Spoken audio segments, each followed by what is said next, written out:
Hi, just kidding. It's me.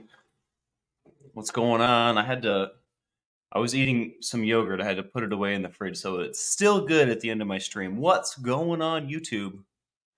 Everything's checking out here, huh?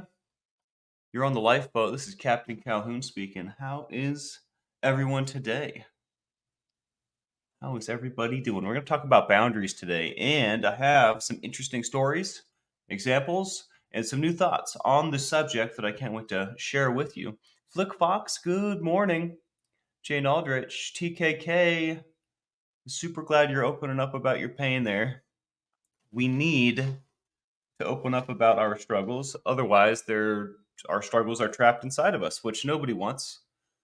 Nobody wants that. So I'm really glad you're doing that, TKK. Much love. Dale Cox, hello, hello. Kelly Gerling, good morning. Scooby Lee, I live for now. Layla Bradley, Helena, good morning. How are you guys? Good old fashioned boundaries talk today. I'm pretty excited about it. Lena in love. Yoo-hoo. Greetings from Arctic Norway. Welcome in. Great to see you. I'm stoked to make your acquaintance. Flick Fox says I set boundaries with my ex yesterday. Today I'm feeling guilty. Lol. Do you feel like talking about that anymore, Flick? Because that is an interesting statement and something I think I can relate with. I have definitely felt guilty after setting boundaries, but I don't necessarily think that guilt I feel like the guilt is misplaced. I feel guilty after there have been times in my life where I'll feel guilty for the space I'm taking up in a room, which is obviously not that's not something I need to be feeling or worried about at all, right? But I think that sometimes when I set boundaries and it's outside of my comfort zone, it doesn't feel good later. But this is something we can work through, right? Is the boundary serving its purpose? If the answer is yes, then we've done well. The How we feel about setting it is another thing entirely, right? If you're feeling guilty about it, I wonder what else is going on. But anyways, I'm super glad you set some boundaries, Flick. Welcome and good morning. Mocked, Robin Miners, Kelly Gerling.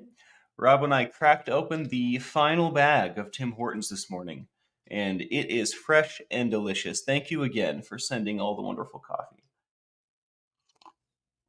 It never ends. There's just coffee in there, in that cabinet.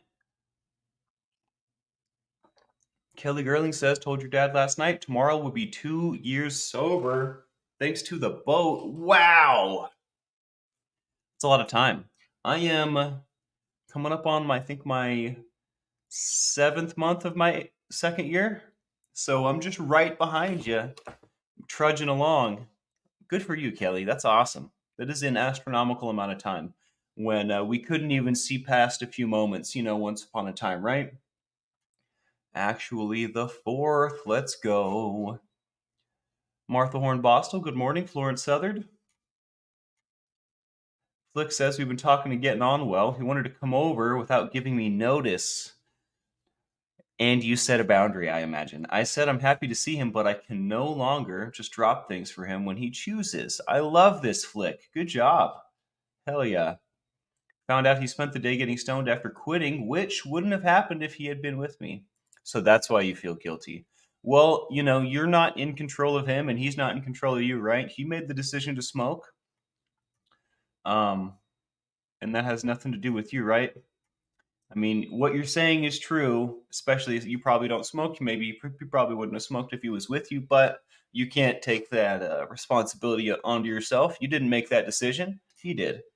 All you did was set a clear, firm boundary that is going to serve you, that is serving you, that's regular. Don't show up unannounced, mofo. Just let me know when you're coming over. I'll let you know if it's cool. I think you did very, very well, and try not to feel guilty. Sometimes we do, but remember, you are in charge of your stuff, and that's you know all you did was take charge of your things, of your stuff. All he did was take charge of his stuff in a very different way, right? Think about it like that. We all have our choices. Kevin Hawthorne, good morning, sir. Good to see you. Always. I think you and my son, says Kelly, are on the same time track for sobriety. I think about you when my son and I talk. Awesome. I'm super glad that you guys have a wonderful relationship. For a long time, my mom and I didn't really get along, but I'm very grateful for the relationship and friendship that we have now. I talked to her a few days ago. She's always, I can hear her smile when I call her, and that makes me smile. I miss my mom. Shout out to Ma. Love you. Deeming, good morning. TKD for life. It's TKD's birthday. Wait, I have a cupcake for this. I think it's. I'm not sure. Please hold.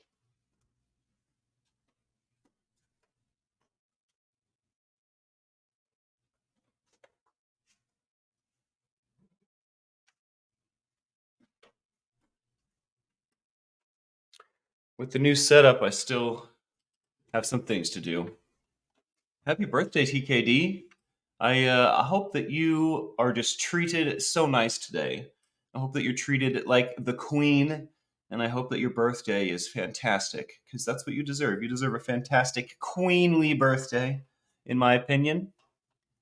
Made it another year around the sun, huh? Think about this for a second. This is just a random squirrel thought, but we're on a rock, hurtling through space, but we're just chilling, right? We can't tell that this huge rock is just hurtling through space, but that's how we live our life. We live our life on a rock that is just like shooting through space.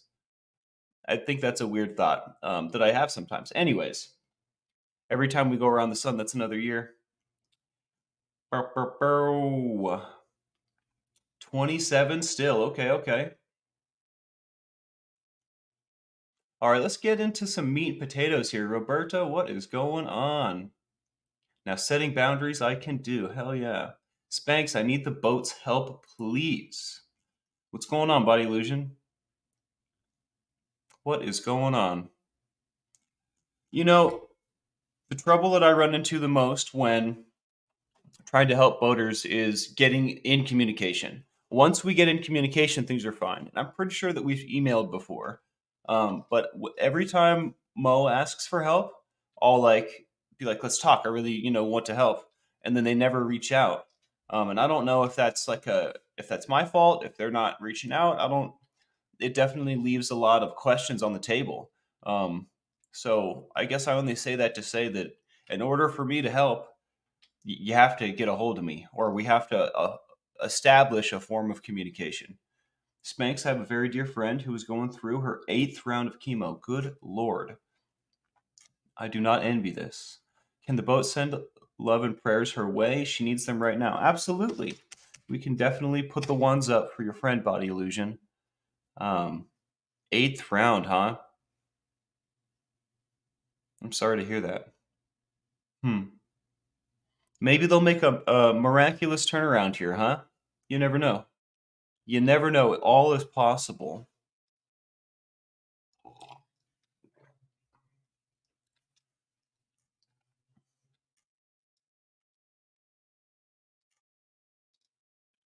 Lena says, I've stopped having birthdays. I have upgrades. I like this. I like this a lot.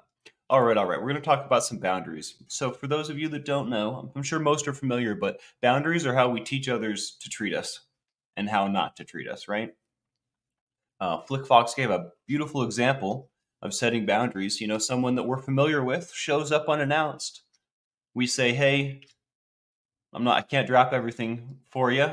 Please let me know when you're going to come over and we can make a plan, right? That's a boundary. Don't show up unannounced. Very clear, very reasonable boundary. I was talking to my dad about boundaries before the show, and he brought up something that totally threw me for a loop, something I hadn't considered. He said, if we're forming boundaries on the fly, we've already lost. And I thought to myself, well, the reason, the way I figure out I need boundaries is by I'm running, and then, oh, there should be a wall here, which is another way to say I find out I need a boundary because I find out there isn't one on the fly, right? I think he's right. We don't want to be setting them on the fly. We want to prepare, right? We want to prepare for inevitabilities. But I definitely feel like most of my boundaries, I became aware of their necessity by like on the fly realizing, oh, I should probably have a boundary here, right? So two sides to that. We definitely want to prepare as much as possible, but most like I didn't know I needed boundaries here, here, and here until I walked into a wall, until I on the fly was in a situation where, okay, I need a boundary right here. So I think there's something to be said for what my dad said, right? Preparation is key, but we're probably going to have to walk right into some weird situations to realize that we need boundaries in certain areas. I call my whites silver highlights. You can't see it because the lighting is so weird, but my mustache looks very red, but there are some like so blonde pieces that they look white sprinkled all throughout, mostly on the edges, but starting to think I might get some white hairs. I'm pretty young for that, but people my age I have seen with white hairs, so I guess it's not outside of the norm. Boundaries are basic, everything else comes after, says Sparkmeister. Thank you very much. Thank you very much. I wonder how much basic stuff um, goes unnoticed. Things that get taken for granted, right? Believe me, we wouldn't be talking about it if it wasn't important. But yeah, so one of my examples I wanted to share, because we do know we've been over boundaries before, right? I've had to learn how to do this, and as a lot of you have. But what was my example? So let's say you're in a relationship, and you're by yourself, you're not with your significant other, and you get hit on by a random person. Are you going to tell your significant other about that? This is a great question. And everybody's answer might be different, and like your answer doesn't set, like, all answers are fine, there's no wrong answer here, right? But this is a question you should probably ask yourself, and probably a conversation you should have with your significant other if you have one, because this is a potential boundary, right? I want to know about these things, and my personally, if I'm with someone and she's getting hit on randomly, I think that that's a dialogue that we should have, right? I don't think that, yeah, I don't think that that kind of thing should be hidden or not talked about. I think that kind of thing should be spoken about openly.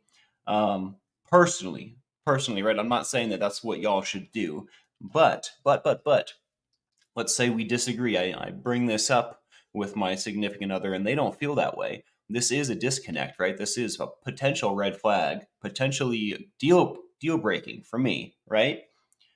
But we have the opportunity to set this boundary with our significant other and like together with everyone that's not a part of our little couple, right? So, AKA everyone that's not us. I think that's a great example. I think that's a great example because then that empowers them to set boundaries, right? Because they know exactly how you feel. That enables me to set boundaries, etc., etc., etc. Communication is also going to be the basis of all of these things, right? As Flick said earlier, dude shows up. I say, we can't really do this, and this is why, you know. So communication is the vehicle we use to deliver the boundary, right?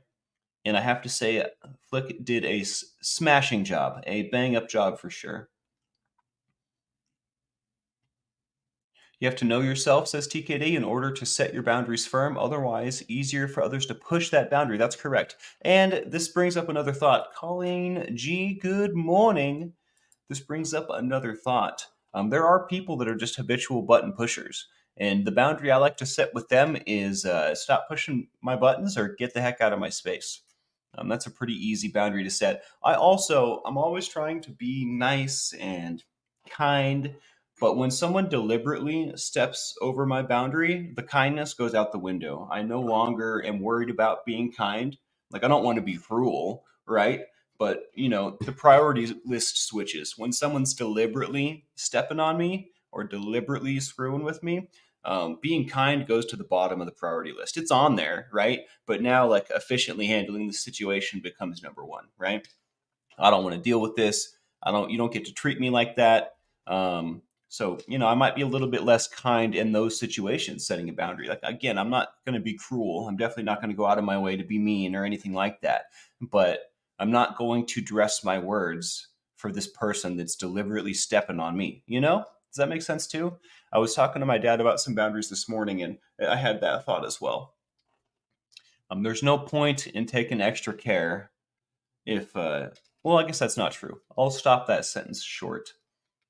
Helena says, I think there are some times that being able to set a boundary on the spot can take a lot of strength. It's very difficult on the fly. But I think being more prepared and practiced at it, like the Admiral says, probably makes it easier. Yeah, of course. And I think that we will learn. What am I trying to say? I think we will learn how to prepare best by finding out what boundaries we need, right? Which we'll probably find out by issues popping up in the moment, right? But definitely, we want to move into the planning phase for sure, if we can. I'm growing out my undercut. Have you seen? I guess I'm not going to undo my hair, but it's getting to the point where it's mucho uncomfortable. I'm almost there. I keep saying that. I wonder if it'll all be grown out by my birthday. I hope so. I'm sick of it being all clowny. Deeming says it's hard to set boundaries, and when people step on them, it's so frustrating. Absolutely. Absolutely. If people step on my boundaries after I've informed them, like, so they're like either ignoring, they don't care, or they're deliberate, like, at any of the cases, I don't need those people around me at all. I don't care who they are, even if they're my family. Like, my family should treat me better, in my opinion, right? And this ties into a lot of things. One of the reasons I really like to be independent and not beholden to others, I like to have my own agency. What if I'm beholden to someone that doesn't treat me well, right? What if I'm beholden to a family member that just thinks it's okay to be a certain way that really makes me super uncomfortable or is disrespectful, right? Which I think is a very common occurrence in the world. I think that families are very comfortable. I think that families are very set in their ways, and I think that a lot of stuff goes and gets taken for granted. That's a position that I don't ever want to be in. Um, Setting boundaries with family members is very uncomfortable, but also quite necessary. I had to, and this is going to sound weird, but this is how I think about it. I had to train my grandparents how to treat me, and they raised me, right? I mean, they didn't 100% raise me, but they did a large portion of the heavy lifting in my childhood, right? But when they would offer help to me in my adult life, it would always come with an expectation or come with kind of like that Linkin Park song. What is it? The sun doesn't give the light to the moon, assuming the moon's going to owe it one. Makes me think of how you do favors for me rapidly, then turn around and start asking me about things that you want back from me. I don't like that at all. I don't do things for people expecting reciprocation, right? I had to train my grandparents on this particular note. They would do nice things for me, and then like I would have to it would sometimes be unsaid expectations, like, well, are you doing this, are you doing this, are you doing this, and it would drive me absolutely nuts. Eventually I found myself in a very poor position. Can't remember if it was financially or like if I became homeless again. I can't remember what the case was, but I had to talk to them, and then they said like, hey, this is what we need from you to help, and I said I'm not going to do that. So I let them know I was going to stay in my crappy situation because these expectations are ridiculous, right? Because I don't do things for people and expect things in return. You're either going to help me because you want to, or you're not. And that was an interesting interaction. But now our relationship is so much more fulfilling. Our relationship is so much more wholesome. They don't do things for me and expect things in return. And also, I'm in a much better position, right? I'm not in a position where I'm doing terribly, right? So there is that difference. But we are definitely free now from those weird looking down the nose expectations that used to happen, which I'm very, very grateful for. But we had to work on that. That was one of the most difficult boundaries that I ever set, and that took years to set that. Just for the record, when there are levels to this thing. When we're talking about family, when we're talking about people that we've had interactions with over a long period of time, so now there's established behaviors, right, and patterns. How do you set a boundary? with something that's been going on over and over and over for years, right? Casey, good morning. Shannon Smith, good to see you guys. Welcome in. Kristen, Melinda. What's going on? Borton Fissel. Yeah, keep us in the loop, Body Illusion, about your friend. I really want to know how it goes. Good morning, Shannon. Good morning. Hit that like, subscribe, and the bell for notifications if you like what we do here. It certainly makes a difference. Shout out to Charlie Mullins, the first subscriber, everybody. Thanks for that reminder. I had forgotten, so that was for me, I think. I learned to stay under the radar, says Mocked, with my conditional love family. Ooh, those 3 words, conditional love family, because they weren't going to change and consider me a human being until I got out. Absolutely. Sometimes we have to, I think the removal of myself from my grandparents' life was very impactful for them, because they do love me. They love me very, very much. And, they dropped me off at the homeless shelter on my 18th birthday. And then we didn't talk for like 2 or 3 years. They had no idea where I was or what was going on. And in fact, I was homeless across like 3 different states, and they had no idea, right? And that must have been very difficult for them. And then for us to, become a part of each other's life again, and then years down the line after that, um, to not necessarily cut contact, but to be like, I don't want your help because like I can't give you what you want in return. That's just not who I am. It's not what I'm gonna do. It's not like, this isn't my path. I know I'm not gonna go to college. I'm not gonna go work at the superconductor factory. You know, I'm gonna do this, this, and this, and I really could use some help. But if you don't want to give it to me, I'm gonna have to do without. I think that was very, very impactful, because it was kind of like excising me twice. And I don't think that they could stomach it. And gratefully, things panned out the way they did, because now we have a very beautiful, wholesome, reciprocative relationship where there's not unrealistic expectations. They're not trying to turn me into something that I'm not. I didn't understand that I needed to talk about that so much, but I'm really glad that I did. Tammy Hinton, hello. Wow, I've been looking and couldn't find this. Well, here we are. Welcome in. I'm so glad you found us. Shannon Smith, my mother said she didn't want me to be happy. She wanted me to do what she wanted me to do. I was 25. What kind of parent is that? Well, unfortunately, that's a very poor parent, at least in that moment, right? I'm sure your mother's a wonderful lady, but this sucks, Shannon. This very much sucks. And you know what? Um, I feel like I hear stories like this all the time, where there's just poor parenting that had a very lasting impact on a child far way into adulthood, right? This moment, this one conversation, this one sentence, you remember to this day. Very, very impactful. It's very important the way we speak to our children. I'm not a father, and part of the reason for that, there's a lot of reasons, but part of the reason for that is I don't want to have this interaction with my kids. I don't want to make this mistake and then have to live with that. Um, like, it's interesting, when we're kids, our parents are our heroes.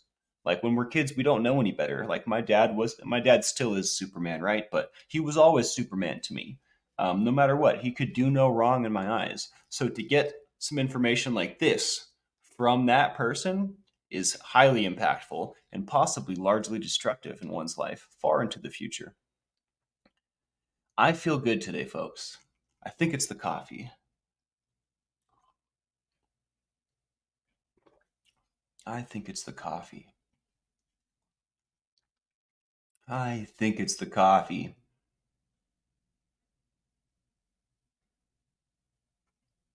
Deeming says, I'm amazed at how much time people have spent explaining why I should not have a particular boundary and why I'm wrong. You know what, Deeming? I think that's amazing too, because we get to decide our own boundaries. This is what we call taking people's inventory, or a form of it, right? I don't get to decide what your boundaries get to be, and you don't get to decide what my boundaries get to be. I tell you how to treat me, and vice versa, right? That's how it works. So this is an amazing thing. This is amazing. This goes to show that these people don't understand boundaries, right? Am I right? I've got news for you, Damon. Your boundaries are your own, and you can set them however or wherever you would like. And they're either, again, when you set boundaries, they are either like respected or not. There's no gray area, okay? Like I set this boundary, you respect it or you don't. And the people that don't respect my boundaries find their way out of my life very quickly. Or they realize the folly of their ways and they come back and we have a communication and we, figure out how we can come back together. Because disrespecting one's boundaries is a huge disrespect. Like, do you care our friendship? Right? Are you just so self-centered that the things that I'm asking you for aren't flipping on your radar? I mean, I don't want to take their inventory, right? I have no idea what's going through their head. All I know is that I set a boundary and they completely ignored it or whatever, right? So, that being said, those kind of people don't belong in my space or my life. Kristen says parenting is hard, and I amen to that. I believe it. I believe it, and I'm not a father. I just hope, however I screw up my child is mild, because everyone gets at least a little screwed up, right? Lol. I think I agree with this. I mean, if we're talking about the common, how common these stories are, it must be just how things go, right? So, I mean, I don't know very much, but I, I think you're a great parent, Kristen. That's my opinion.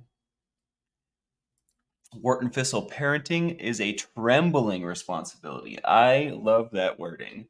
It does terrify me. B. Hendricks got their cloak of impeccability. Let's go. Trying to be impeccable today. I feel pretty impeccable today. My house is clean. The new setup is great. I'm getting an Amazon delivery here shortly. I'm pretty stoked about that.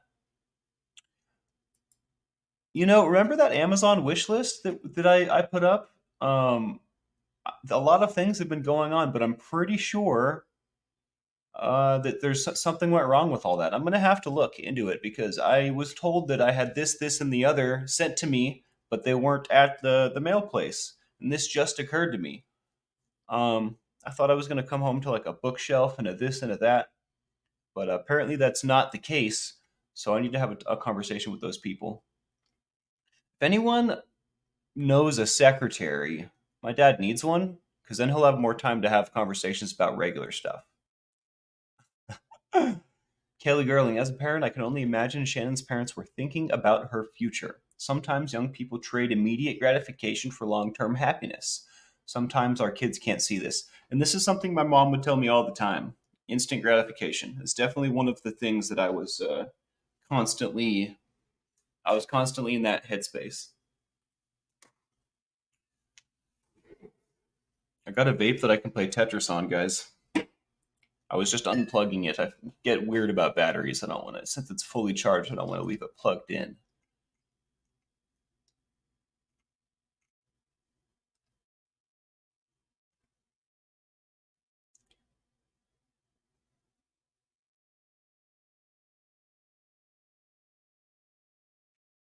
Yeah, are you safe, Body Legion? I want to know is that as well.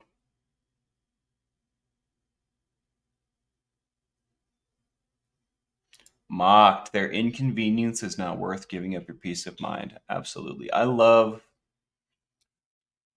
when we can logically look at the two options and then like just coldly and unapologetically like choose one of the options, right?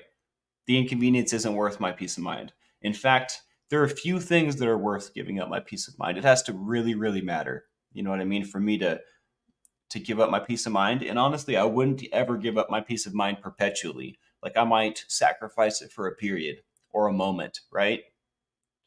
Intentionally. But my peace of mind is of paramount importance for sure. Catalina says, due to my childhood trauma, I waited until I was 34 to have our one and only baby. I'm so thankful I waited so I could heal as much as possible, take my time in finding a great father for our child. I tell you what, I look forward to this for myself. There is still hope for Spanx Calhoun. I tell you what. We missed you, Body Illusion. I in particular definitely have missed you. And your beautiful black cat thumbnail. You can definitely be a secretary from England, Flick. Absolutely. I don't know how serious I am about that. Like, I seriously want to get him a secretary, but I don't see how I could make it work, right? So, like, part of that's a joke, part of it's for real.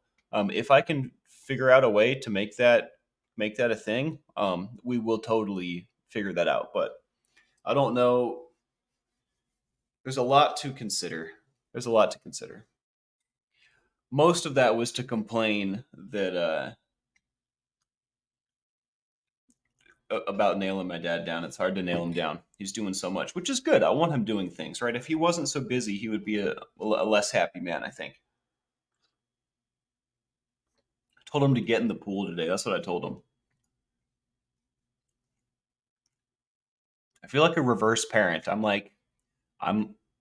I'm the son and I'm counseling my dad to do fun stuff. Instead of like, I'm not telling him to go to work and be on time and go to bed on time. And I'm like, get in the pool and do something for yourself, right? Put your feet up and leave him there. It's very interesting. It's very interesting counsel that I give him. I'm always telling him to like stop doing what he's doing and go have some fun, which I think is hilarious. I think it's hilarious. My older brother didn't have his son until he was in his 40s, says Kristen. Okay. Even more hope.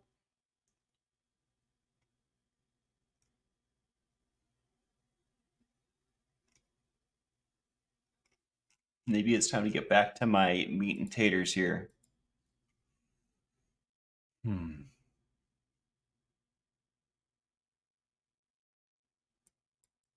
Please hold.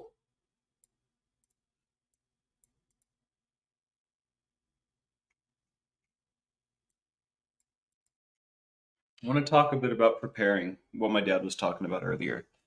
Um, Once we realize we need a boundary somewhere, and maybe even once we've set the boundary, we're going to have to reaffirm this boundary, right? Because all that that's all that that's saying is that I've set this boundary with a person or with a group or something like that. Like, this situation might come up again. It probably will come up again, right?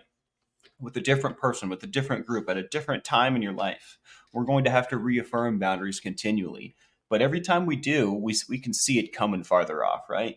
Every time we do, it gets a lot easier. And honestly, every time we do, there are exceptions, obviously, but for the most part, every time we do, it gets received better as well, which is awesome. But I don't want you guys to think that you're going to set this boundary and not have to worry about it ever again. Like, setting the boundary, part of the power in that is like knowing that this is where I stand, right? This is who I am and this is what I won't stand for, right? So every time this kind of thing happens, I can set my boundary to, set my place wherever I'm at, whenever I am, if that makes sense. You're definitely going to have to reaffirm these boundaries. It's going to happen.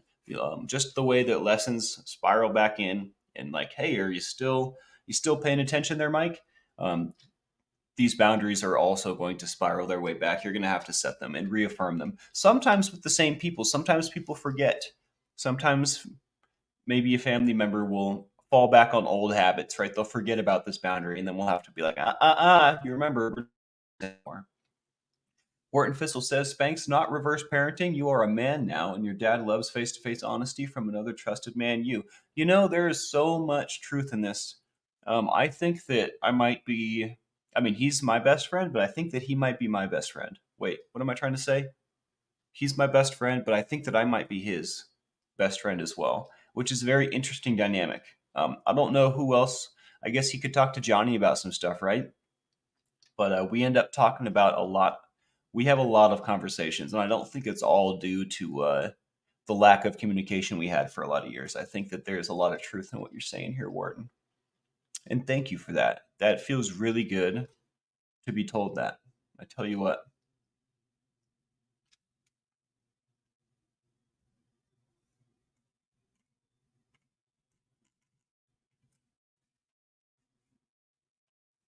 Well, it's about 35 minutes into the stream. I start to lose steam. Is that a thing? I think it's a thing.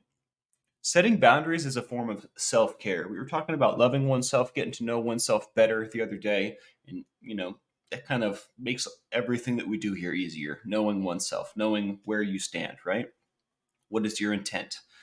So this setting boundaries is a form of self-care. You are respecting yourself, you're honoring yourself, you're protecting yourself by setting boundaries, right? You're serving your higher self by setting boundaries.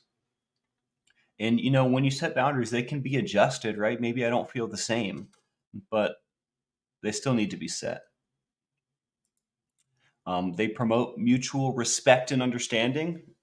Setting boundaries can strengthen a relationship.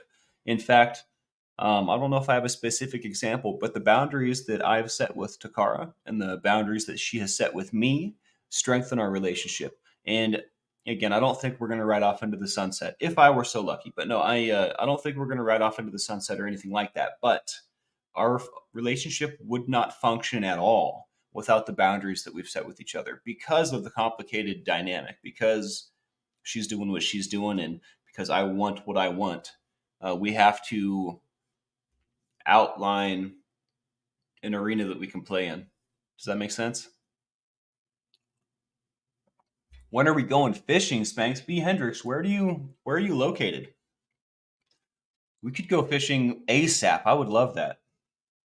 Although I guess it depends on location and season, huh? But I'm good for it. I haven't been fishing since I quit drinking, so I wonder how I'm going to handle all that boredom. But I am ready to tackle the challenge for sure. It has been a long time since I went fishing. I think the last time I went fishing was either with Mike or with Hunter. I forget. I've always wanted to go ice fishing, and now that I don't drink, I feel like that ship has sailed.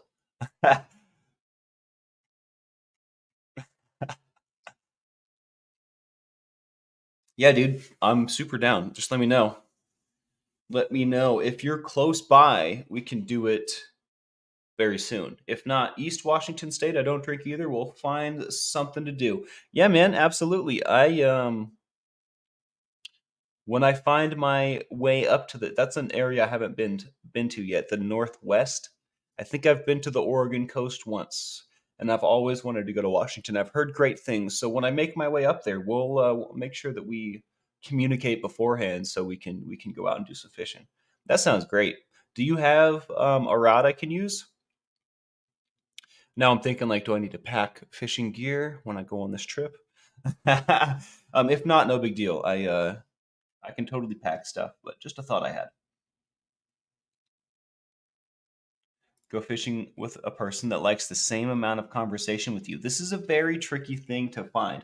Also, you can find someone that might be aligned with the amount of conversation that you like, but then, maybe you guys feel pressured to say more or something.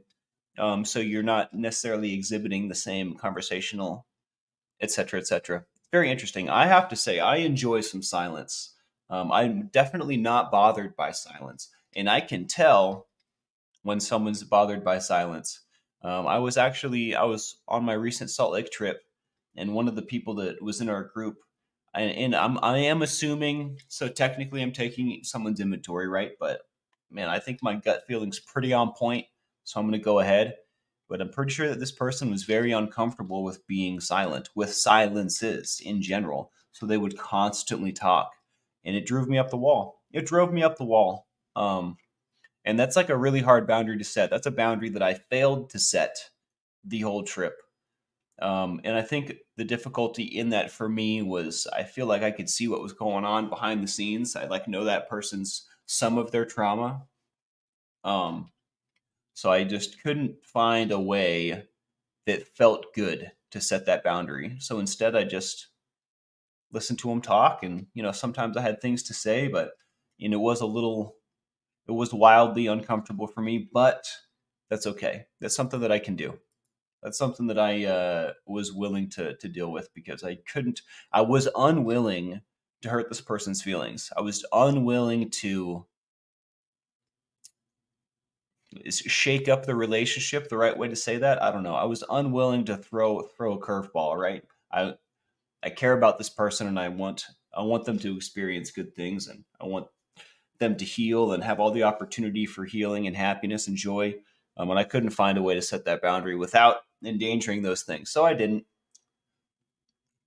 So I didn't. Absolutely, B. Do we have each other on socials? Do you have me on the Facebook or on Messenger? If not, email me at sober@myyahoo.com so that we can set something up, so we can set up some line of communication. Flick Fox says, whenever I've gone kayaking, I've never heard any of the fishermen speak a word. It's definitely their quiet time. I love it. I love it very much. It sounds like something I'm into. Some people were raised to not set boundaries or respect other people's boundaries, says Casey. Absolutely. Absolutely. And I think that there's not just one type of person that's this way. I think there's a lot of different types. And again, it's for us to treat or to teach people how to treat us, right? Even for these people, we can set our boundaries with them. If they don't respect them, then whatever, right? They don't need to be in my life.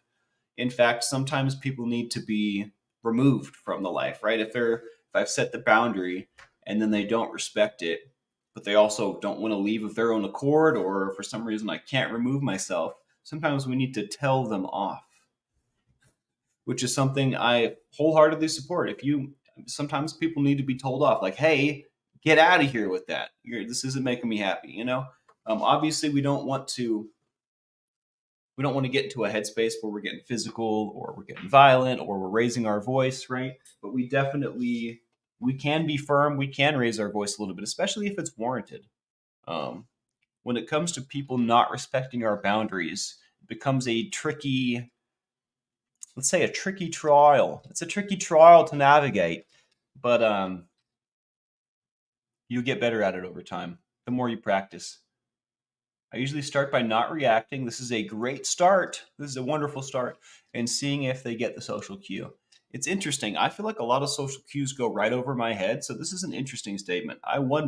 Sometimes I wonder how other people deal with social situations because I only know how I deal with them. And a bunch of stuff's going over my head. I'm dealing with different information than everyone else is, I feel like. But maybe that's just in my head. Who knows?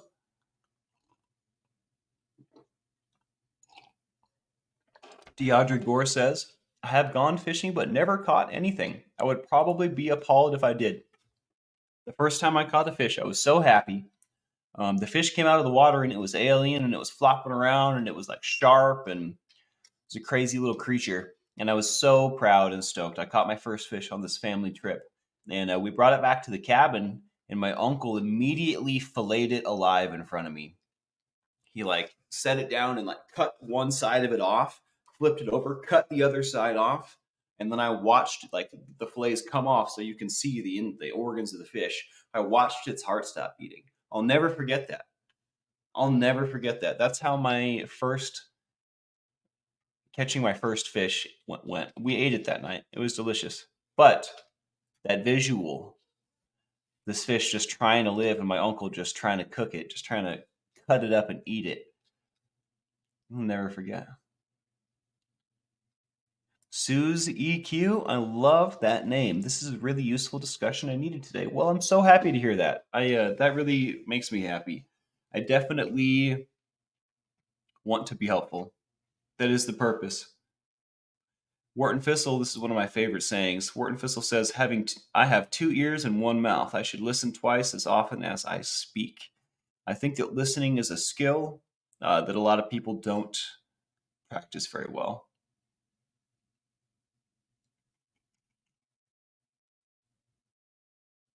Deidre says, that would have put me off fish for life. I wasn't a huge fan of fish at the time. I like fish more than I did then for sure. More than I did then for sure. All right, one more time. Hit that like, subscribe, and the bell for notifications if you like what we do here. It certainly makes a difference. I'm like looking around like I should be doing a backflip or something. I'm not going to do tincture today. I didn't feel very well yesterday, and then we did that anyways. So today I'm going to chill. I'm not going to do any tink, no hot stuff. I might end up eating some hot chicken or something later, but no tincture. No pods. And on that note, I think I'm going to get out of here, folks.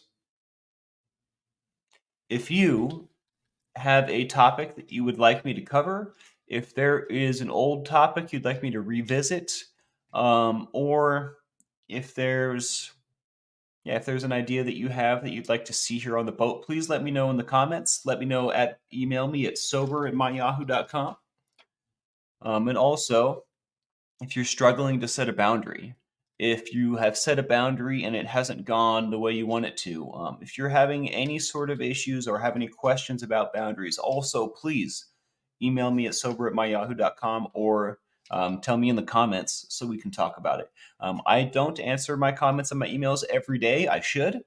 I try to do that every day, and I'm getting better. So please be patient with me. There's a lot of going on. I'm constantly receiving messages and emails, and it literally never ends, which is fine, which is great. I've put myself in this position on purpose, but I just ask that you be a little bit patient. But yeah, let me know what you think. Let me know what your questions are. Let me know if you have any ideas. And I look forward to seeing you in the morning. One more thing: people, places, and perspectives. A friend I knew for years and had an 8-year break from, but we started hanging out again. Well, I'm not contacting her again because tired of her mind games. Interesting. Not a full complete picture here, but I definitely would say I don't, hang out with people that play games, that's for sure. I'm not into it. Life's too short for that stuff. Those aren't the fun kind of games. How to kill a lobster humanely. I love that. Don't you just hit it in the head with a thing? I forget what the terminology is, but I'm pretty sure you just pierce its skull with a thing, right? Anyways, I'm not a New Englander. My dad is. Lori Abs, welcome in just in time to shut it down. It's lovely to see you this morning. I hope to see more of you tomorrow. All right, y'all, have a great day. It's Tuesday. Make it great. What should be the homework today? The same homework that we always have, Pinky. Love yourself. Yeah, just love yourself today, all right? No matter what you got going on, remember that you're the only you that you got, and there won't be another you. It's just you. So show yourself some love and some grace and some patience, huh? All right. Much love, everyone. We'll see you later. Captain Calhoun out.